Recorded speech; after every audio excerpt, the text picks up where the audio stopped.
Pemirsa, jalan di lokasi dalam perkantoran DPRD Kota Palembang mengalami kerusakan, di mana aspal yang ada terlihat mengelupas hingga berlubang dan membuat jalan digenangi air.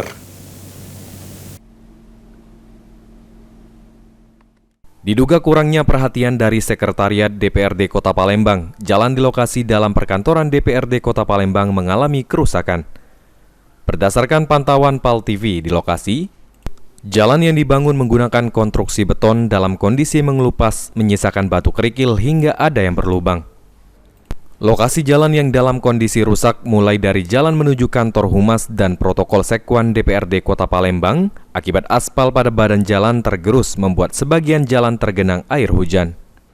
Imbas dari jalan rusak ini membuat pengendara motor atau mobil yang akan melintas di jalan harus melambatkan kendaraannya karena lapisan aspal yang tergerus meninggalkan lubang-lubang. Aji Delia, PAL TV.